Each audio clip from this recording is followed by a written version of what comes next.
ਸਾਡੀ ਇਸ ਖਾਸ ਪੇਸ਼ਕਸ਼ ਦੇ ਵਿੱਚ ਤੁਹਾਡਾ ਸਵਾਗਤ ਹੈ। ਮੈਂ ਹਾਂ ਗੁਰਮੀਤ। ਦਿੱਲੀ ਦੇ ਵਿੱਚ ਇਹਨਾਂ ਦਿਨੀ ਲੋਕਪਾਲ ਨੂੰ ਲੈ ਕੇ ਵੱਡੀ ਡਿਬੇਟ ਚੱਲ ਰਹੀ ਹੈ। ਸੋਸ਼ਲ ਮੀਡੀਆ ਤੋਂ ਲੈ ਕੇ ਆਮ ਲੋਕ ਇਹੀ ਸਵਾਲ ਕਰ ਰਹੇ ਨੇ ਕਿ ਆਖਿਰ ਦਿੱਲੀ ਦੇ ਵਿੱਚ ਕਦੋਂ ਬਣੇਗਾ ਨਵਾਂ ਜਨ ਲੋਕਪਾਲ ਕਾਨੂੰਨ।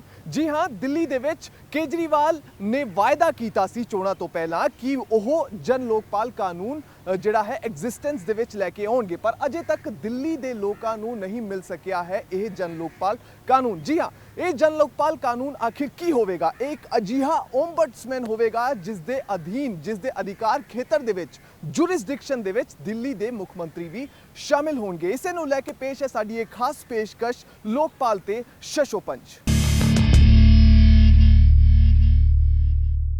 बुधवार ਨੂੰ ਦਿੱਲੀ ਵਿਧਾਨ ਸਭਾ ਦਾ ਸੈਸ਼ਨ ਸ਼ੁਰੂ ਹੋ ਚੁੱਕਿਆ ਹੈ। ਇਸ ਵਾਰ ਦੇ ਸੈਸ਼ਨ ਦੇ ਵਿੱਚ ਪਹਿਲਾਂ ਤੋਂ ਹੀ ਕਿਆਸ ਰਾਈਆਂ ਲੱਗ ਰਹੀਆਂ ਸਨ ਕਿ ਲੋਕਪਾਲ ਕਾਨੂੰਨ ਪਾਸ ਹੋ ਸਕਦਾ ਹੈ, ਪਰ ਇਹਨਾਂ ਕਿਆਸ ਰਾਈਆਂ ਤੇ ਸਵਾਲ ਉਦੋਂ ਖੜੇ ਹੋਣੇ ਸ਼ੁਰੂ ਹੋ ਗਏ ਜਦੋਂ ਮੀਡੀਆ ਦੇ ਵਿੱਚ ਇਹ ਖਬਰਾਂ ਆਈਆਂ ਕਿ ਇਸ ਵਾਰ ਜਿਹੜੀ ਸੂਚੀ ਲੈਜਿਸਲੇਟਿਵ ਬਿਜ਼ਨਸ ਦੀ ਦਿੱਤੀ ਗਈ ਹੈ ਉਸ ਦੇ ਵਿੱਚ ਲੋਕਪਾਲ ਕਾਨੂੰਨ ਸ਼ਾਮਿਲ ਨਹੀਂ ਹੈ। ਤਾਂ ਸਵਾਲ ਸਭ ਤੋਂ ਵੱਡਾ ਖੜਾ ਹੋਣਾ ਲਾਜ਼ਮੀ ਹੈ ਕਿ ਕੀ ਇਸ ਵਾਰ ਲੋਕਪਾਲ ਕਾਨੂੰਨ ਪਾਸ ਹੋਵੇਗਾ। ਦਰਅਸਲ ਕੇਜਰੀਵਾਲ ਸਰਕਾਰ ਵੱਲੋਂ ਵਾਅਦਾ ਕੀਤਾ ਗਿਆ ਸੀ ਕਿ ਸੱਤਾ ਦੇ ਵਿੱਚ ਆਉਣ ਤੋਂ ਬਾਅਦ ਲੋਕਪਾਲ ਕਾਨੂੰਨ ਲੈ ਕੇ ਆਇਆ ਜਾਏਗਾ, ਪਰ ਅਜੇ ਤੱਕ ਉਸ ਨੂੰ ਲੈ ਕੇ ਇੱਕ ਵੱਡਾ ਕੁਐਸਚਨ ਮਾਰਕ, ਵੱਡਾ ਸਵਾਲ ਖੜਿਆ ਹੋਇਆ ਹੈ ਅਤੇ ਨਾਲ ਹੀ ਕਾਂਗਰਸ ਸੜਕਾਂ ਤੇ ਉਤਰ ਗਈ ਹੈ ਤੇ ਬੀਜੇਪੀ ਸਵਾਲ ਕਰ ਰਹੀ ਹੈ ਆਮ ਆਦਮੀ ਪਾਰਟੀ ਨੂੰ।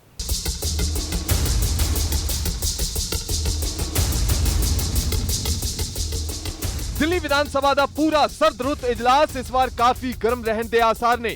विरोधी पार्टियां दिल्ली दी केजरीवाल सरकार वालों पिछले लंबे समय तो जन लोकपाल बिल पेश न किए जाने का विरोध कर रही ने।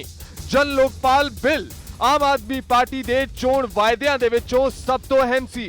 एक पासे जिथे कांग्रेस विधानसभा के बाहर इस मुद्दे ते सरकार के खिलाफ विरोध प्रदर्शन कर रही है, उथे ही बीजेपी इस मुद्दे ते आम आदमी पार्टी दी सरकार नूं विधान सभा दे अंदर घेरन दी तैयारी दे विच है। जो पार्टी अस्तित्व में भ्रष्टाचार को लेकर के आई, उस पार्टी के खुद के एक के बाद एक मंत्री या एक के बाद एक विधायक भ्रष्टाचार में लिप्त पाए जाते हैं, उसका इनके पास कोई जवाब नहीं है। लोक आयोग की कुर्सी 2013 नवंबर से खाली पड़ी है, 2 साल पूरे अभी होने को आ गए। लोकपाल जिसको लेकर के वो लोग आए, भ्रष्टाचार से लड़ने के लिए बात करते थे, उस लोकपाल के बिल का भी अभी तक कैबिनेट में नहीं पता आता कि कहां पर है वो, तो कैसे किस मुंह से वो लोगों के बीच में जाएंगे। तो लिहाजा वो लोग जो है बाय इलेक्शंस ही नहीं कराना चाहते, क्योंकि बाय इलेक्शंस में लोग उनसे सीधे सीधे सवाल पूछेंगे जिनके उत्तर उनके पास में नहीं है। दूजे पासे केजरीवाल सरकार बीजेपी नूं असहनशीलता दे मुद्दे ते घेरना चाहुंदी है। इस बार विधान सभा विच जिन्हां मुद्दिआं नूं चर्चा दे लई सूचीबद्ध कीता गया है, उन्हां दे विच दिल्ली सरकार ने असहनशीलता दा मुद्दा भी शामिल कीता है। हालांकि जन लोकपाल बिल एक वड्डा मुद्दा है, पर आप सरकार मौजूदा लोकायुक्त एक्ट विच भी सोध कर सकती है। सत्ताधारी पार्टी जन लोकपाल बिल लाउण दे विच हो रही देरी नूं लैके अपनी आलोचना दा बचाव करन दे विच जुटी हुई है। आम आदमी पार्टी का कहना है कि लोकायुक्त एक्ट विच जरूरी सोध करके ओह अपने मकसदां नूं हासिल कर लेवेगी। आम आदमी पार्टी पिछले कुछ समय तो कह रही है कि लोकायुक्त एक्ट दे विच जरूरी सोध करके ओह उन्हां मकसदां नूं हासिल कर लेवेगी जिस दे लई जन लोकपाल दी लोड़ महसूस की जा रही सी। आप दा कहना है कि लोकायुक्त नूं वध अधिकार दे के इस अहुदे नूं ज्यादा मजबूत अते प्रभावी बनाउण दी कोशिश की जा रही है। उथे ही बीजेपी ते कांग्रेस दा आरोप है कि सरकार दिल्ली दी जनता नूं गुमराह करन दा काम कर रही है। दिल्ली विच विरोधी पार्टियां वालों अक्सर केजरीवाल सरकार ते यह आरोप लाया जाता है कि जब भी केजरीवाल सरकार तो कोई सवाल किया जाता है तां ओह उस नूं साजिश करार दे दिंदे ने। पर यह सब तो वड्डा सवाल है कि आखिर दिल्ली दे विच लोकपाल कदों आएगा। इन्हां पार्टियां दा कहना है कि केजरीवाल सरकार नूं यह जवाब देना चाहिदा है कि लोकपाल नूं लैके केजरीवाल सरकार दा अज दी तारीख दे विच की स्टैंड है। लोकपाल बिल आम आदमी पार्टी दे लई इसलिए भी महत्वपूर्ण है क्योंकि इसे नूं लैके पार्टी दा गठन होया सी। दिल्ली कैबिनेट ने सोमवार नूं जिन्हां बिलां नूं विधान सभा विच पेश होण दे लई हरी झंडी विखाई सी, उस दे विच CRPC सोध बिल, दिल्ली स्कूली सिक्ख्या सोध बिल, वर्किंग जर्नलिस्ट प्रोविजन सोध bill, Delhi right to citizens time bound service delivery कानून विच सोध अते मिनिमम वेजिस सोध बिल शामिल ने। इस सूची दे विच लोकपाल बिल दा जिक्र ना होण दे कारण काफी विरोध दे सुर भी तेज होए। खुद सीएम केजरीवाल ने 28 सितंबर नूं ट्वीट करके कहा सी ਕਿ ਜਨ ਲੋਕ ਆਯੁਕਤ ਲਗਭਗ ਤਿਆਰ ਹੈ ਅਤੇ ਅਸੀਂ ਇਸ ਨੂੰ ਅਗਲੇ ਵਿਧਾਨ ਸਭਾ ਸੈਸ਼ਨ ਦੇ ਵਿੱਚ ਪੇਸ਼ ਕਰਨ ਦੀ ਸਥਿਤੀ ਦੇ ਵਿੱਚ ਹੋਵਾਂਗੇ। ਹੁਣ ਸਵਾਲ ਉੱਠ ਰਹੇ ਨੇ ਕਿ ਆਖਿਰ ਜਿਸ ਲੋਕਪਾਲ ਬਿੱਲ ਦੇ ਲਈ 2011 ਵਿੱਚ ਅੰਨਾ ਹਜ਼ਾਰੇ ਅਤੇ ਕੇਜਰੀਵਾਲ ਨੇ ਇੰਨਾ ਵੱਡਾ ਅੰਦੋਲਨ ਕੀਤਾ ਅਤੇ ਤਤਕਾਲੀ ਕਾਂਗਰਸ ਸਰਕਾਰ ਦੇ ਗੋਡੇ ਟੇਕ ਦਿੱਤੇ, ਜਿਸ ਲੋਕਪਾਲ ਬਿੱਲ ਦੇ ਲਈ ਕੇਜਰੀਵਾਲ ਨੇ ਕਿਹਾ ਸੀ ਕਿ ਜੇ ਮੈਂ ਮਜ਼ਬੂਤ ਲੋਕਪਾਲ ਨਹੀਂ ਲਾ ਸਕਦਾ ਤਾਂ ਕੀ ਫਾਇਦਾ ਸੀਐਮ ਦੀ ਕੁਰਸੀ ਤੇ ਬੈਠਣ ਦਾ। ਲੋਕਪਾਲ ਦੇ ਲਈ ਅਜਿਹੀਆਂ 100 ਕੁਰਸੀਆਂ ਕੁਰਬਾਨ ਅਤੇ 14 ਫਰਵਰੀ 2014 ਨੂੰ ਅਰਵਿੰਦ ਕੇਜਰੀਵਾਲ ਨੇ ਸਰਕਾਰ ਛੱਡ ਦਿੱਤੀ। ਪਰ ਹੁਣ ਆਮ ਆਦਮੀ ਪਾਰਟੀ ਦੀ ਬਹੁਮਤ ਵਾਲੀ ਸਰਕਾਰ ਨੂੰ 9 ਮਹੀਨਿਆਂ ਤੋਂ ਵੱਧ ਦਾ ਸਮਾਂ ਹੋ ਚੱਲਿਆ ਹੈ ਅਤੇ ਕੇਜਰੀਵਾਲ ਦਾ ਲੋਕਪਾਲ ਅਜੇ ਵੀ ਕਿਸੇ ਨੂੰ ਨਜ਼ਰ नहीं आया।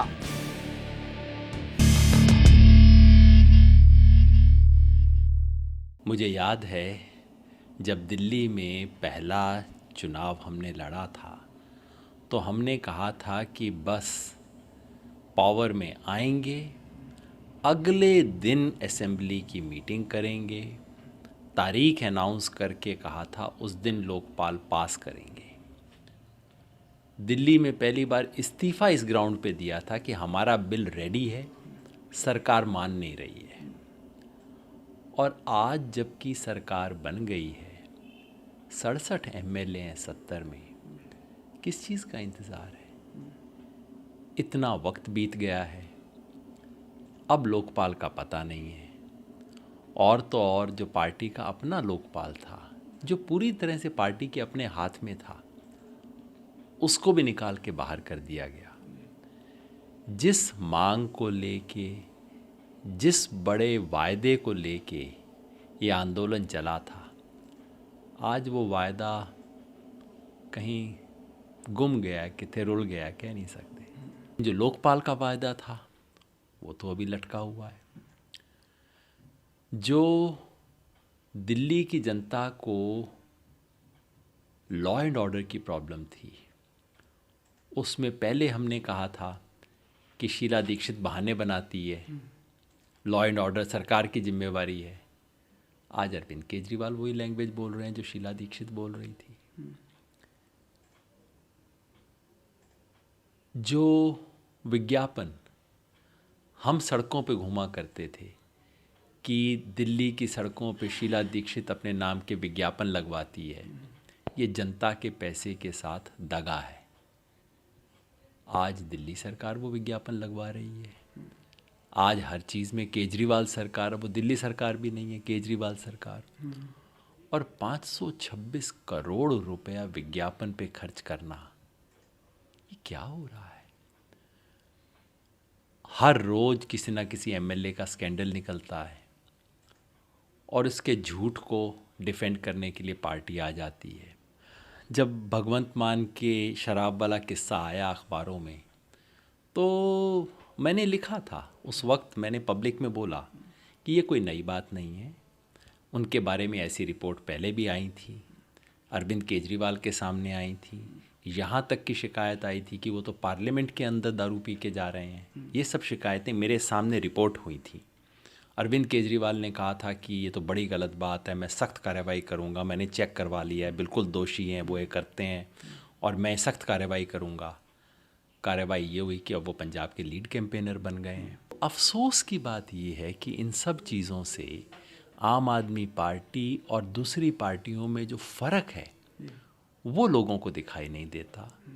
भगवंत मान में काफ़ी टैलेंट है, मैं नहीं कहता आदमी में टैलेंट नहीं है, बहुत अच्छी बात रखता है।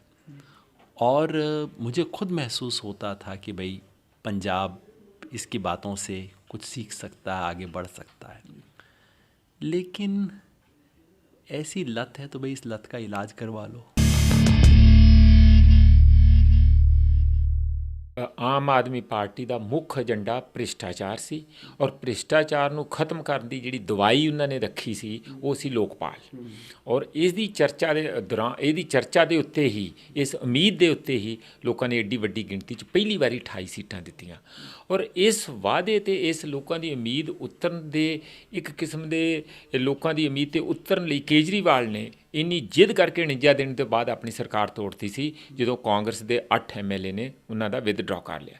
ਮੈਂ ਬੜਾ ਹੈਰਾਨ ਆ ਲੋਕਾਂ ਨੂੰ ਲੱਗਾ ਕਿ ਇਹ ਇੰਨੇ ਤਤਪਰ ਆ ਕਰਪਸ਼ਨ ਨੂੰ ਖਤਮ ਕਰਨ ਲਈ, ਔਰ ਲੋਕ ਸੇਵਾ ਦੇ ਵਿੱਚ ਇੰਨੇ ਗਰਸੇ ਹੋਏ, ਔਰ ਉਹਨਾਂ ਦਾ ਮਨ ਇੰਨਾ ਤਤਪਰ ਹੈਗਾ। ਅਤੇ ਉਹ ਹੁਣ ਇੰਨੇ ਮਹੀਨੇ ਹੋ ਗਏ ਆ, ਹੋਰ ਥੋੜ੍ਹੀ ਦੇਰ ਨੂੰ ਸਾਲ ਹੋ ਜਾਣਾ ਆਮ ਆਦਮੀ ਪਾਰਟੀ ਨੂੰ, ਨਾਂ ਤੱਕ ਨਹੀਂ ਲੈਂਦੇ ਲੋਕਪਾਲ ਨੂੰ ਕਰਨ ਦਾ। ਇੱਥੋਂ ਤੱਕ ਕਿ ਜਿਹੜਾ ਪਬਲਿਕਲੀ ਲੋਕਪਾਲ 'ਤੇ ਕੀ ਬਣਾਉਣਾ, ਜਿਹਦੇ ਨਾਂ ਦੇ ਉੱਤੇ ਆਪਾਂ ਸਰਕਾਰ ਇਹਨਾਂ ਨੇ ਆਮ ਆਦਮੀ ਪਾਰਟੀ ਨੇ ਬਣਾਈ ਸੀ, ਇੱਥੋਂ ਤੱਕ ਕਿ ਜਿਹੜਾ ਇੰਟਰਨਲ ਲੋਕਪਾਲ ਹੈਗਾ ਪਾਰਟੀ ਦਾ, ਉਸ ਨੂੰ ਵੀ ਉਹਦਾ ਮਤਲਬ ਇੱਕ ਨਾਮ ਉਹਦਾ ਜਿਹੜਾ ਪਹਿਲਾਂ ਦੇ ਸੀਗੇ ਉਹਨਾਂ ਦੇ ਲੋਕਪਾਲ, ਉਹਨਾਂ ਨੂੰ ਹਟਾ ਕੇ ਦੁਬਾਰਾ ਉਹਨੂੰ ਚੰਗੇ ਤਰੀਕੇ ਨਾਲ ਗਠਨ ਹੀ ਨਹੀਂ ਕੀਤਾ। ਇਸ ਕਰਕੇ ਮੈਨੂੰ ਇਹ ਲੱਗਦਾ ਆ ਕਿ ਇੱਕ ਕਿਸਮ ਦਾ ਲੋਕ ਹੁਣ ਆਮ ਆਦਮੀ ਪਾਰਟੀ ਤੋਂ ਵੀ ਠੱਗੇ ਜੇ ਮਹਿਸੂਸ ਕਰਦੇ, ਔਰ ਉਹਨਾਂ ਨੂੰ ਹੌਲੀ ਹੌਲੀ ਇਹ ਵੱਧਦਾ ਜਾਂਦਾ, ਉਹਨਾਂ ਦਾ ਇਹ ਬੇਵਿਸ਼ਵਾਸੀ ਵੱਧਦੀ ਜਾਂਦੀ ਹੈ ਕਿ ਕੀ ਅਸੀਂ ਇਹ ਉਹੋ ਹੀ ਆਮ ਆਦਮੀ ਪਾਰਟੀ ਆ ਜਿਸ ਨੂੰ ਅਸੀਂ ਏਡੀ ਵੱਡੀ ਉਮੀਦ ਦੇ ਵਿੱਚ ਵੋਟਾਂ ਪਾਈਆਂ ਸੀ ਕਿ ਇਹ ਦੂਜੀਆਂ ਪਾਰਟੀਆਂ ਦਾ ਇੱਕ ਨਵਾਂ ਵਰਸ਼ਨ ਹੈ। केजरीवाल जी की नाटक और नौटंकी की जो सरकार है, आज दूसरे सत्र का पहला दिन है।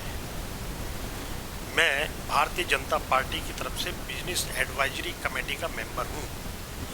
बिजनेस एडवाइजरी कमेटी की मीटिंग्स जो सत्र स्टार्ट होता है उससे पहले क्या क्या बिजनेस सदन में रहेगा उसके लिए बुलाई जाती है। जो भी हमारी मीटिंग हुई, और अब तक कोई भी एजेंडा सरकार की तरफ से हमें नहीं दिया गया है। जो भी 280 हो, 59 हो या दूसरे जो सवाल हैं वो केवल ਮੈਂਬਰਸ की तरफ से है। सरकार का कोई एजेंडा क्लियर नहीं है। ਲੋਕਪਾਲ ਤੇ ਸ਼ਸ਼ੋਪੰਚ ਸਾਡੀ ਇਹ ਖਾਸ ਪੇਸ਼ਕਸ਼ ਲਗਾਤਾਰ ਜਾਰੀ ਹੈ। ਫਿਲਹਾਲ ਇੱਕ ਬ੍ਰੇਕ ਲਈ ਰੁਕ ਰਹੇ ਹਾਂ। ਦਿੱਲੀ ਵਿਧਾਨ ਸਭਾ ਦਾ ਸੈਸ਼ਨ 27 ਨਵੰਬਰ ਤੱਕ ਚੱਲਣਾ ਹੈ। ਹੁਣ ਇਸ ਦੇ ਲਈ ਕਿਆਸ ਰਾਈਆਂ ਦਾ ਬਾਜ਼ਾਰ ਗਰਮ ਹੈ ਕਿ ਜੇ ਦਿੱਲੀ ਸਰਕਾਰ ਲੋਕਪਾਲ ਕਾਨੂੰਨ ਲੈ ਕੇ ਆਉਂਦੀ ਹੈ ਜਾਂ ਫਿਰ ਲੋਕਾਯੁਕਤ ਦੇ ਵਿੱਚ ਅਮੈਂਡਮੈਂਟ ਕਰਦੀ ਹੈ ਤਾਂ ਉਸ ਦਾ ਪ੍ਰਾਰੂਪ, ਉਸ ਦਾ ਪੂਰਾ ਜਿਹੜਾ ਹੈ ਖਾਕਾ ਉਹ ਸੋਮਵਾਰ ਨੂੰ ਵਿਧਾਨ ਸਭਾ ਦੇ ਵਿੱਚ ਟੇਬਲ ਕੀਤਾ ਜਾਵੇਗਾ।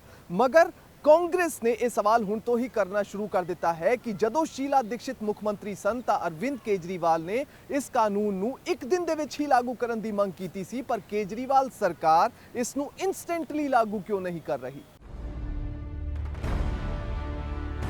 दिल्ली विधानसभा का सरदुर्त इजलास 23 नवंबर तक चलेगा। हालांकि इस दौरान विधानसभा की सिर्फ 6 बैठकां ही आयोजित की जाणगियां और इन्हां विचों भी 2 प्राइवेट मैंबर बिलडे दे पै रहे ने, यानी कि सिर्फ 4 बैठकां विच ही सरकारी कामकाज होवेगा।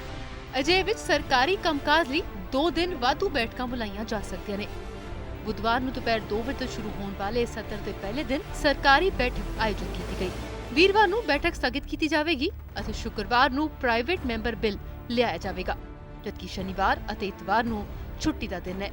सोमवार यानी 23 नवंबर ਅਤੇ मंगलवार 24 नवंबर ਨੂੰ होने वाले सत्र ਵਿੱਚ सरकारी कामकाज होगा। 25 नवंबर बुधवार ਨੂੰ छुट्टी का दिन है ਅਤੇ वीरवार ਨੂੰ सरकारी कामकाज ਅਤੇ फिर शुक्रवार ਨੂੰ प्राइवेट मैंबर बिल प्रस्तुत किया जाएगा।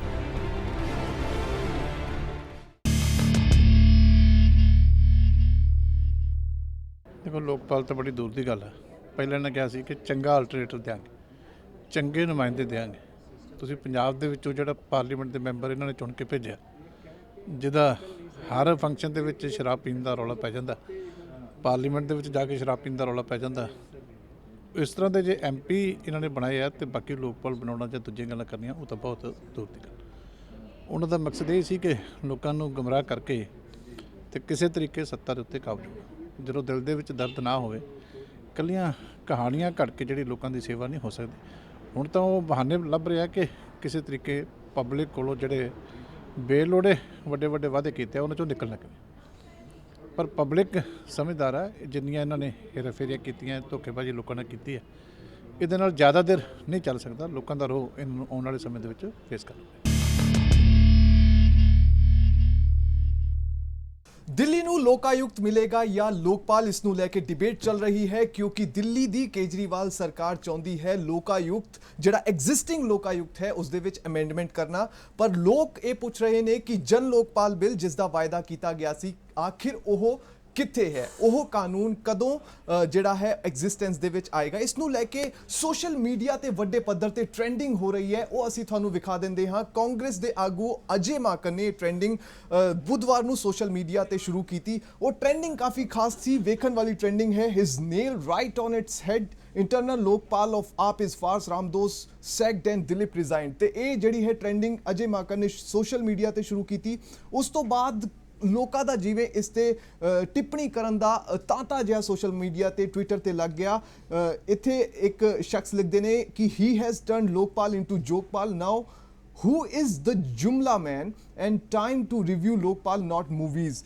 Kejriwal where is Lokpal. ਤੇ ਕੁੱਲ ਮਿਲਾ ਕੇ ਜਿਹੜਾ ਹੈ ਲੋਕਾਂ ਵੱਲੋਂ ਇਹ ਸਵਾਲ ਕੀਤੇ ਜਾ ਰਹੇ ਨੇ ਕਿ ਆਖਿਰ ਜਨ ਲੋਕਪਾਲ ਬਿੱਲ ਜਿਸ ਦਾ ਵਾਅਦਾ ਦਿੱਲੀ ਦੇ ਵਿੱਚ ਕੀਤਾ ਗਿਆ ਸੀ, ਉਹ ਜਨ ਲੋਕਪਾਲ ਬਿੱਲ ਕਿੱਥੇ ਹੈ। ਦਿੱਲੀ ਦਾ ਓਮਬਡਸਮੈਨ ਜਿਹੜਾ ਕਿ ਸੀਐਮ ਨੂੰ ਵੀ ਸਵਾਲ ਕਰ ਸਕੇ, ਉਹ ਓਮਬਡਸਮੈਨ ਕਿੱਥੇ ਹੈ, ਉਸ ਨੂੰ ਲੈ ਕੇ ਜਿਹੜਾ ਹੈ ਵੱਡੀ ਡਿਬੇਟ ਸੋਸ਼ਲ ਮੀਡੀਆ ਤੇ ਖੜੀ ਹੋ ਗਈ ਹੈ। ਅਜੇ ਮਾਕਨ ਨੇ ਸੋਸ਼ਲ ਮੀਡੀਆ ਤੇ ਹੀ ਕਾਂਗਰਸ ਦਾ ਪ੍ਰਦਰਸ਼ਨ ਵੀ ਜਿਹੜਾ ਹੈ ਉਹ ਵਿਖਾਇਆ ਹੈ। ਜਿਹੜਾ ਕਾਂਗਰਸ ਦਾ ਪ੍ਰਦਰਸ਼ਨ ਦਿੱਲੀ ਦੇ ਵਿੱਚ ਕੀਤਾ ਜਾ ਰਿਹਾ ਹੈ, ਇਹ ਪ੍ਰਦਰਸ਼ਨ ਦੀਆਂ ਤਸਵੀਰਾਂ ਨੇ, ਇਹ ਅਜੇ ਮਾਕਨ ਨੇ ਸੋਸ਼ਲ ਮੀਡੀਆ ਤੇ ਪਾਈਆਂ ਨੇ। ਤੇ ਇਹਨਾਂ ਤਸਵੀਰਾਂ ਦੇ ਵਿੱਚ ਤੁਸੀਂ ਸਾਫ਼ ਤੌਰ ਤੇ ਵੇਖ ਸਕਦੇ ਹੋ ਕਿ ਦਿੱਲੀ ਦੇ ਵਿੱਚ ਕਾਂਗਰਸ ਨੇ ਵੀ ਵੱਡੇ ਪੱਧਰ ਤੇ ਜਿਹੜਾ ਹੈ ਮੂਵਮੈਂਟ ਚਲਾਈ ਹੈ ਅਰਵਿੰਦ ਕੇਜਰੀਵਾਲ ਦੀ ਗਵਰਨਮੈਂਟ ਦੇ ਖਿਲਾਫ। ਦਰਅਸਲ ਅਰਵਿੰਦ ਕੇਜਰੀਵਾਲ ਦੀ ਸਰਕਾਰ ਜਿਹੜੀ ਹੈ ਉਹ ਸੱਤਾ ਦੇ ਵਿੱਚ ਇਸੇ ਨੂੰ ਲੈ ਕੇ ਆਈ ਸੀ ਤੇ ਇਹ ਵਾਅਦਾ ਕੀਤਾ ਗਿਆ ਸੀ ਕਿ ਜਦੋਂ ਬਹੁਮਤ ਦੇ ਨਾਲ ਅਸੀਂ ਸੱਤਾ ਦੇ ਵਿੱਚ ਆਵਾਂਗੇ, ਉਦੋਂ ਜਿਹੜਾ ਹੈ ਛੇਤੀ ਤੋਂ ਛੇਤੀ ਲੋਕਪਾਲ ਲੈ ਕੇ ਆਇਆ ਜਾਵੇਗਾ। ਹੁਣ ਤੁਹਾਨੂੰ ਦੱਸ ਦਈਏ ਕਿ ਲੋਕਪਾਲ ਅਤੇ ਲੋਕਾਯੁਕਤ ਦੇ ਵਿੱਚ ਆਖਿਰ ਅੰਤਰ ਕੀ ਹੈ। ਦਰਅਸਲ ਕੇਜਰੀਵਾਲ ਨੇ ਇਹ ਜਨਤਾ ਨੂੰ ਇੱਕ ਤਰੀਕੇ ਦੇ ਨਾਲ ਦੱਸਿਆ ਸੀ ਅਤੇ ਇਹ ਸੁਪਨਾ ਵਿਖਾਇਆ ਸੀ ਕਿ ਜਨ ਲੋਕਪਾਲ ਬਿੱਲ ਜਿਹੜਾ ਕਿ ਚੀਫ ਮਿਨਿਸਟਰ ਦੀ ਕੁਰਸੀ ਨੂੰ ਵੀ ਕੁਐਸਚਨ ਕਰ ਸਕੇਗਾ, ਇੱਕ ਅਜਿਹਾ ਓਮਬਡਸਮੈਨ ਹੋਵੇਗਾ ਜਿਹੜਾ ਚੀਫ ਮਿਨਿਸਟਰ ਤੋਂ ਲੈ ਕੇ ਵੱਡੇ ਤੋਂ ਵੱਡੇ ਬਿਊਰੋਕਰੇਟ ਤੋਂ ਸਵਾਲ ਜਵਾਬ ਕਰ ਸਕੇਗਾ। ਮਗਰ ਲੋਕਾਯੁਕਤ, ਖਬਰਾਂ ਇਹ ਆ ਰਹੀਆਂ ਨੇ ਕਿ ਜਿਹੜਾ ਐਗਜ਼ਿਸਟਿੰਗ ਲੋਕਾਯੁਕਤ ਦਿੱਲੀ ਦੇ ਵਿੱਚ ਐਕਟ ਚੱਲ ਰਿਹਾ ਹੈ, ਉਸ ਦੇ ਵਿੱਚ ਹੀ ਸਰਕਾਰ ਅਮੈਂਡਮੈਂਟ ਕਰਨਾ ਚਾਹੁੰਦੀ ਹੈ, ਯਾਨੀ ਕਿ ਉਸ ਦੇ ਵਿੱਚ ਹੀ ਕੁਝ ਐਕਸਟੈਂਸ਼ਨ ਕਰਕੇ ਜਾਂ ਉਸ ਨੂੰ ਕਿਸੇ ਤਰੀਕੇ ਦੇ ਨਾਲ ਥੋੜਾ ਜਿਹਾ ਅਮੈਂਡ ਕਰਕੇ ਸਰਕਾਰ ਚਾਹੁੰਦੀ ਹੈ ਕਿ ਉਸ ਦੇ ਵਿੱਚ ਹੀ ਕੁਝ ਬਦਲਾਅ ਕੀਤੇ ਜਾਣ। ਕਾਂਗਰਸ ਸੜਕਾਂ ਤੇ ਉਤਰੀ ਹੈ ਅਤੇ ਬੀਜੇਪੀ ਦੇ ਆਗੂ ਵਿਜੇਂਦਰ ਗੁਪਤਾ ਨੇ ਕੀਤੀ ਹੈ ਪ੍ਰੈਸ ਕਾਨਫਰੰਸ। ਕੁੱਲ ਮਿਲਾ ਕੇ ਕੇਜਰੀਵਾਲ ਸਰਕਾਰ ਦੇ ਲਈ ਲੋਕਪਾਲ ਹੀ ਹੁਣ ਬਣ ਗਿਆ ਹੈ ਵੱਡੀ ਪਰੇਸ਼ਾਨੀ। ਦਿੱਲੀ ਦੇ ਵਿੱਚ ਕੇਜਰੀਵਾਲ ਸਰਕਾਰ ਲੋਕਪਾਲ ਕਾਨੂੰਨ ਲੈ ਕੇ ਆਉਂਦੀ ਹੈ ਜਾਂ ਲੋਕਾਯੁਕਤ ਕਾਨੂੰਨ ਦੇ ਵਿੱਚ ਅਮੈਂਡਮੈਂਟ ਕਰਦੀ ਹੈ। ਇਸ ਦੀ ਡਿਬੇਟ ਜੇ ਖਤਮ ਵੀ ਹੋ ਜਾਵੇ ਤਾਂ ਉਸ ਤੋਂ ਬਾਅਦ ਸਭ ਤੋਂ ਵੱਡਾ ਸਵਾਲੀਆ ਨਿਸ਼ਾਨ ਇਹ ਹੈ ਕਿ ਜਦੋਂ ਦਿੱਲੀ ਵਿਧਾਨ ਸਭਾ ਇਸ ਬਿੱਲ ਨੂੰ ਪਾਸ ਕਰੇਗੀ ਤਾਂ ਉਸ ਨੂੰ ਉਪ ਰਾਜਪਾਲ ਦੇ ਕੋਲ ਜਾਣਾ ਹੈ।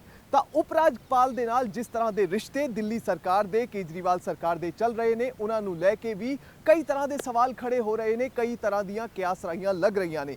ਕੀ ਉਪ ਰਾਜਪਾਲ ਅਜਿਹੇ ਬਿੱਲ ਨੂੰ ਆਪਣੀ ਅਪਰੂਵਲ ਦੇਣਗੇ ਜੋ ਬਿੱਲ ਕੇਜਰੀਵਾਲ ਸਰਕਾਰ ਵੱਲੋਂ ਪਾਸ ਕੀਤਾ ਜਾਵੇਗਾ, ਅਤੇ ਨਾਲ ਹੀ ਕੀ ਉਪ ਰਾਜਪਾਲ ਦੀ ਸਹਿਮਤੀ ਇਸ ਦੇ ਉੱਤੇ ਪਹਿਲਾਂ ਲਿੱਤੀ ਜਾਵੇਗੀ। ਕੇਜਰੀਵਾਲ ਸਰਕਾਰ ਅਤੇ ਉਪ ਰਾਜਪਾਲ ਦੇ ਵਿਚਕਾਰ ਜਿਹੜੀ ਖਟਾਸ ਚੱਲ ਰਹੀ ਹੈ, ਕੀ ਉਹ ਰਿਫਲੈਕਟ ਕਰੇਗੀ ਇਸ ਬਿੱਲ ਦੇ ਪਾਸ ਹੋਣ ਦੇ ਵਿੱਚ। ਇਹ ਉਸ ਵੇਲੇ ਜੇ ਉਹਨੂੰ ਇੰਨੇ ਪਰਨਾਏ ਸਮਝਦੇ ਸਨ ਤਾਂ ਆਪਣੀ ਇਸ ਜਿਹੜੀ ਟੈਨਿਓਰ ਹੈ ਉਹਦੇ ਵਿੱਚ ਉਹਨਾਂ ਨੂੰ ਅਜਿਹਾ ਫੈਸਲਾ ਛੇਤੀ ਲੈ ਲੈਣਾ ਚਾਹੀਦਾ ਸੀ, ਸੋ ਦੈਟ ਲੋਕ ਇਹ ਸਮਝਣ ਕਿ ਤੁਸੀਂ ਜਿਹੜੀਆਂ ਗੱਲਾਂ ਤੇ ਜਿਹੜਾ ਵਾਅਦਾ ਕੀਤਾ ਸੀ ਘੱਟੋ ਘੱਟ ਉਸ ਇੱਕ ਕੇਂਦਰੀ ਪੁਆਇੰਟ ਦੇ ਉੱਤੇ ਖਰੇ ਉਤਰੇ ਹੋ। ਅਜਿਹਾ ਨਹੀਂ ਹੋਇਆ। I think there would be some level of disappointment across Delhi, across country. ਨਹੀਂ, ਸ਼ਾਇਦ ਅਜਿਹਾ ਕਹਿਣਾ ਨਹੀਂ ਹੋਵੇਗਾ ਕਿਉਂਕਿ ਲੋਕ ਵੀ ਕੇਜਰੀਵਾਲ ਨੂੰ ਸਿਰਫ ਤੇ ਸਿਰਫ ਲੋਕਪਾਲ ਦੇ ਪੈਮਾਨੇ ਨਾਲ ਨਹੀਂ ਨਾਪਦੇ। ਇਹ ਕੇਜਰੀਵਾਲ ਜੀ ਦੀ ਗਲਤੀ ਸੀ ਕਿ ਉਹ ਦੇਸ਼ ਦੀ ਸਾਰੀ ਸਿਆਸਤ ਨੂੰ ਲੋਕਪਾਲ ਦੇ ਬਿੱਲ ਨਾਲ ਨਾਪਣ ਲੱਗ ਪਏ ਸੀ। ਆਈ ਥਿੰਕ ਕੇਜਰੀਵਾਲ ਜੀ ਨੂੰ ਹੋਰ ਐਸਪੈਕਟਸ ਦੇ ਉੱਤੇ ਵੀ ਟੈਸਟ ਕੀਤਾ ਜਾਵੇਗਾ ਤੇ ਅਜੇ ਤੱਕ ਦਿੱਲੀ ਦੀ ਜਨਤਾ ਦਾ ਵਿਸ਼ਵਾਸ ਖੋ ਰਹੇ ਨੇ। ਅਜਿਹੀਆਂ ਕੋਈ ਸੰਭਾਵਨਾਵਾਂ ਸਾਹਮਣੇ ਨਜ਼ਰ ਨਹੀਂ ਆ ਰਹੀਆਂ। He is doing fairly as good or as bad as lot of other governments. ਹਾਂ, ਮੈਨੂੰ ਲੱਗਦਾ ਹੈ ਇਹ ਸਾਰੀ ਚੰਗੀ ਜਿਹੜੀ ਕਥਾ ਹੈ, ਇਹ ਸਾਰੀ ਵਿਆਖਿਆ ਦੇ ਵਿੱਚ ਇਕੱਲੇ ਕੇਜਰੀਵਾਲ ਨੂੰ ਕਿਉਂ ਘੜੀਸਿਆ ਜਾਵੇ ਕਿ ਬਾਕੀ ਦੀਆਂ ਸਟੇਟ ਗਵਰਨਮੈਂਟਸ ਕਰਪਸ਼ਨ ਦੇ ਨਾਲ ਲੜਨ ਲਈ ਇੰਸਟੀਟਿਊਸ਼ਨਲ ਬਿਲਡਿੰਗ ਨੂੰ ਉਸ ਤਤਪਰਤਾ ਦੇ ਨਾਲ ਅੰਜਾਮ ਦੇ ਰਹੀਆਂ ਨੇ। ਇਹ ਸਾਰੀਆਂ ਵੈਸੇ ਤਾਂ ਸਾਡੀਆਂ ਜਿਹੜੀਆਂ ਪਾਰਟੀਆਂ ਨੇ ਦੇਸ਼ ਦੇ ਵਿੱਚ, ਉਹਦੀ ਇਹ ਟ੍ਰੈਜਡੀ ਹੈ ਕਿਉਂਕਿ ਸਾਡੇ ਚੋਣ ਮੈਨੀਫੈਸਟੋ ਜਿਹੜਾ ਹੈ ਉਹਦੀ ਕੋਈ ਲੀਗਲ ਸੈਂਟਿਟੀ ਨਹੀਂ ਹੈ ਤੇ ਇਸ ਲਈ ਚੋਣਾਂ ਦੇ ਵਿੱਚ ਵਾਅਦਾ ਕਰੋ ਤੇ ਬਾਅਦ ਚ ਮੁੱਕਰ ਜਾਓ ਤੇ ਕੋਈ ਪੁੱਛਣ ਵਾਲਾ ਨਹੀਂ ਹੈ। ਇੱਕ ਤਾਂ ਜਨਰਲ ਅੰਡਰਸਟੈਂਡਿੰਗ ਦਾ ਸਵਾਲ ਹੈ ਤੇ ਜੇਕਰ ਜਿਹੜਾ ਵੀ ਵਾਅਦਾ ਕਰਕੇ ਕੋਈ ਪਾਰਟੀ ਆਉਂਦੀ ਹੈ ਸੱਤਾ ਦੇ ਵਿੱਚ, ਜੇ ਲੀਗਲ ਡਾਕੂਮੈਂਟ ਹੋਏ ਤਾਂ ਕੋਈ ਉਹਦੇ ਤੇ ਐਕਸ਼ਨ ਹੋਏ ਤੇ ਸ਼ਾਇਦ ਪਾਰਟੀਆਂ ਸੀਰੀਅਸ ਹੋ ਜਾਣ। ਪਰ ਜਿਹੜਾ ਕੇਜਰੀਵਾਲ ਦਾ ਲੋਕਪਾਲ ਦਾ ਕਨਸੈਪਟ ਸੀ, ਪਹਿਲੀ ਇਲੈਕਸ਼ਨ ਦੇ ਵਿੱਚ ਬਿਲਕੁਲ ਕੱਲਾ ਹੀ ਮੁੱਦਾ ਸੀ। ਐਤਕੀ ਤਾਂ ਜਿਵੇਂ ਵੈਸੇ ਹੀ ਪਾਇਆ ਮੁੱਦਾ ਹੈ, ਇੱਕ ਵੀ ਚਲੋ ਪਾ ਲਿਆ ਲੋਕਪਾਲ, ਲੋਕਾਂ ਨੇ ਕਿਹਾ ਕਿ ਲੋਕਪਾਲ ਹੁਣ ਮੈਨੀਫੈਸਟੋ 'ਚ ਕਿਉਂ ਨਹੀਂ ਲਿਆ ਰਹੇ। ਐਤਕੀ ਹੋਰ ਟਾਈਪ ਦੇ ਮੁੱਦੇ ਉਹਨਾਂ ਨੇ ਜ਼ਿਆਦਾ ਡਿਸਕਸ ਕੀਤੇ, ਜਿਹੜੇ ਲੋਕਲ ਲਾਈਵ ਸੀਗੇ, ਸੜਕ ਬਣਾਵਾਂਗੇ, ਪਾਣੀ ਬਣਾਵਾਂਗੇ, ਜੇ ਬਹੁਤ ਸਾਰਾ ਕੁਛ। ਸ਼ਾਇਦ ਮੈਨੂੰ ਲੱਗਦਾ ਉਹਦੇ 'ਤੇ ਜ਼ਿਆਦਾ ਫੋਕਸ ਲੋਕਾਂ ਦੀ ਡਿਮਾਂਡ ਵੀ ਪੈਦਾ ਨਹੀਂ ਦਿੱਲੀ 'ਚ ਦੇਖੀ ਨਹੀਂ ਇਹੋ ਜਿਹੀ ਕਿ ਪੈਦਾ ਹੋ ਰਹੀ ਹੋਵੇ। ਬਾਕੀ ਲੋਕਪਾਲ ਕਰਪਸ਼ਨ ਇੱਕ ਇਸ਼ੂ ਹੈ। ਲੋਕਾਂ ਦਾ ਗੁੱਸਾ ਇਕੱਲਾ ਇੱਕ ਗੱਲ ਤੇ ਨਹੀਂ ਸੀ, ਮੇਰਾ ਖਿਆਲ ਹੈ ਲੋਕਾਂ ਦਾ ਗੁੱਸਾ ਚੁਤਰਫਾ ਹੁੰਦਾ ਹੈ, ਵੱਖ-ਵੱਖ ਮਾਮਲੇ ਹੁੰਦੇ ਨੇ, ਉਹ ਇੱਕ ਮੂਵਮੈਂਟ ਤੇ ਆ ਕੇ ਇਕੱਠੇ ਹੋ ਜਾਂਦੇ ਨੇ। ਪਰ ਇਹ ਗੱਲ ਜ਼ਰੂਰ ਹੈ ਕਿ ਕੋਈ ਵੀ ਵਾਅਦਾ ਕਰੇ ਤੇ ਉਸ ਵਾਅਦੇ ਨੂੰ ਪੁਗਾਉਣਾ, ਉਸ ਵਾਅਦੇ ਤੇ ਅਮਲ ਕਰਨਾ, ਇਹ ਹਰ ਇੱਕ ਦੀ ਜ਼ਿੰਮੇਵਾਰੀ ਹੈ। ਬੁਨਿਆਦੀ ਸੁਵਿਧਾਵਾਂ ਬਹੁਤ ਥੋੜ੍ਹਾ ਟਾਈਮ ਹੈ, 5 ਸਾਲ ਤੋਂ। ਵੈਸੇ ਤਾਂ ਸਾਡੇ ਕੰਟਰੀ 'ਚ ਰਿਵਾਜ ਇਹ ਹੈ ਕਿ 4 ਸਾਲ ਕੰਮ ਨਹੀਂ ਹੁੰਦੇ, ਲਾਸਟ ਸਾਲ ਹੀ ਕੰਮ ਕਰਦੀਆਂ ਨੇ ਗੌਰਮੈਂਟਾਂ, ਆਖਰੀ ਸਾਲ। ਪਰ ਇਹ ਜੇ 9 ਮਹੀਨੇ 'ਚ ਇਹ ਜੱਜਮੈਂਟ ਦੇਣੀ ਕਿ ਜੀ ਉਹ ਸਾਰੇ ਗੱਲ ਤੇ ਫੇਲ ਹੋ ਗਿਆ, ਇਹ ਨਹੀਂ ਹੈ। ਤੇ 2 ਸਾਲ 3 ਸਾਲ ਗੁਜ਼ਰਨਗੇ ਤੇ ਉਦੋਂ ਬਾਅਦ ਰਿਵਿਊ ਹੋਏਗਾ, ਲੋਕ ਰਿਵਿਊ ਕਰਨਗੇ, ਜੇ ਨਹੀਂ ਹੋਏਗਾ ਹਰਾ ਦੇਣਗੇ। ਮੈਨੂੰ ਲੱਗਦਾ ਕਿ ਅਸਲ 'ਚ ਰਾਜਨੀਤੀ ਆਪਣੀ ਦਿਸ਼ਾ ਨਾਲ ਹਮੇਸ਼ਾ ਚੱਲਦੀ ਹੁੰਦੀ ਹੈ। ਬਹੁਤ ਲੋਕੀ ਕਹਿੰਦੇ ਕਿ ਸਾਡੇ ਆਪਣੇ ਬੰਦਿਆਂ ਦੀ ਸਰਕਾਰ ਆ ਗਈ ਹੈ, ਹੁਣ ਸਾਰਾ ਕੁਝ ਠੀਕ ਹੋ ਜਾਏਗਾ। ਮੈਨੂੰ ਹਮੇਸ਼ਾ ਲੱਗਦਾ ਸਰਕਾਰ ਹੁੰਦੀ ਹੈ, ਨਾ ਆਪਣੀ ਹੁੰਦੀ ਹੈ ਨਾ ਪਰਾਈ ਹੁੰਦੀ ਹੈ। ਸਰਕਾਰ ਦੀ ਆਪਣੀ ਹਮੇਸ਼ਾ ਇੱਕ ਲਿਮਿਟੇਸ਼ਨਸ ਰਹਿੰਦੀਆਂ ਨੇ। ਆਮ ਆਦਮੀ ਪਾਰਟੀ ਦਾ ਜਨਮ ਹੀ ਜਨ ਲੋਕਪਾਲ ਦੇ ਅੰਦੋਲਨ ਦੇ ਵਿੱਚੋਂ ਹੋਇਆ, ਇਸ ਕਰਕੇ ਆਮ ਆਦਮੀ ਪਾਰਟੀ ਨੂੰ ਕਰਨਾ ਚਾਹੀਦਾ। ਹਜੇ ਕਿਉਂ ਨਹੀਂ ਕਰ ਰਹੇ, ਸ਼ਾਇਦ ਇਹਦੇ ਬਾਰੇ ਮੈਨੂੰ ਲੱਗਦਾ ਕਿ ਹਜੇ ਇੰਨੀ ਜਲਦੀ ਕਰਨ ਦੀ ਬਜਾਏ ਉਹਨਾਂ ਨੂੰ ਥੋੜ੍ਹਾ ਜਿਹਾ ਸਮਾਂ ਇੱਕ ਵਾਰੀ ਦੇਣ ਦੀ ਲੋੜ ਹੈਗੀ ਹੈ ਜੇ ਹੋਰ, ਕਿ ਭਾਈ ਇਹਨੂੰ ਕਰੋ। ਦੂਜਾ ਮੈਨੂੰ ਵੀ ਲੱਗਦਾ ਹੈ ਕਿ ਆਮ ਆਦਮੀ ਪਾਰਟੀ ਦੇ ਵਿੱਚ ਵੀ ਡੈਮੋਕ੍ਰੈਟਿਕ ਰਿਫਾਰਮਸ ਕਰਨ ਦੀ ਲੋੜ ਹੈਗੀ ਹੈ, ਕਿਉਂਕਿ ਉੱਥੇ ਹਜੇ ਥੱਲੋਂ ਉੱਤੇ ਜਿਹੜੀ ਗੱਲ ਜਾਣੀ ਚਾਹੀਦੀ ਹੈ, ਸ਼ਾਇਦ ਕਿਤੇ ਨਾ ਕਿਤੇ ਉਹਦੇ ਵਿੱਚ ਉਵੇਂ ਦੀ ਗੱਲ ਸਮੂਥਲੀ ਨਹੀਂ ਚੱਲਦੀ। अरविंद केजरीवाल और इंडिया अगेंस्ट करप्शन से जो शुरुआत हुई थी, असल में देखिए जो मोटे तौर पे भ्रष्टाचार का विषय शुरू हुआ था, उसमें कहीं ना कहीं सार्थक पहल थी, इसलिए उसे जनता का सहयोग भी मिला। उससे कहीं लोगों में आशा भी जगी थी कि हाँ ये किसी न किसी परिणाम तक पहुँचेगा। अंतोगत्वा लोगों की जितनी भी अभिलाषाएँ थीं, जो लोगों के अंदर गुस्सा था एक बार भ्रष्टाचार की स्थिति को देखते हुए, उससे लोगों में एक आशा ये जगी कि शायद संभवतः लोकपाल बिल एक बहुत ज़्यादा नहीं तो एक टूल तो साबित हो ही सकता है जो भ्रष्टाचार को रोके। और ये आपने बिल्कुल ठीक कहा कि जब भ्रष्टाचार का पूरा मुद्दा एक इंडिया अगेंस्ट करप्शन के नाते से, अरविंद और अन्ना हज़ारे मूवमेंट के नाते से जब शुरू हुआ, तो इनकी पहल यही थी कि लोकपाल बिल हम लेकर आएंगे। ये ज़रूर रहा कि सत्ता में उसके नाते से भी आए, लोगों का भ्रम भी टूटा उन थोड़े दिनों में, लेकिन इंडिया अगेंस्ट करप्शन और आप पार्टी की तरफ से सफाई ये दी गई थी कि चूँकि हम सरकार में काफ़ी कम समय तक रहे और हमें लोकपाल बिल लाने नहीं दिया गया, तो अब जब ये सत्ता में हैं, लगभग इनको भी काफ़ी वर्ष भर होने को आ ही रहा है, तो अब इसमें ना तो कोई पहल है ना कुछ है। तो मोटे तौर पे ये तो इन्हीं आप पार्टी का जो चुनावी मुद्दा रहा था और एक मोटे तौर पे समाज उन्मुखी एक आंदोलन था, तो उसकी पहल करते हुए इन्हें तो स्वयं ही सोचना पड़ेगा कि उसके विषय में क्या कर रहे हैं। ਦਿੱਲੀ ਦੇ ਵਿੱਚ ਕੇਜਰੀਵਾਲ ਸਰਕਾਰ ਪਹਿਲਾਂ ਹੀ ਜਸਟਿਸ ਰੇਵਾ ਖੇਤਰਪਾਲ ਨੂੰ ਲੋਕਾਯੁਕਤ ਦੇ ਤੌਰ ਤੇ ਨਿਯੁਕਤ ਕਰ ਚੁੱਕੀ ਹੈ।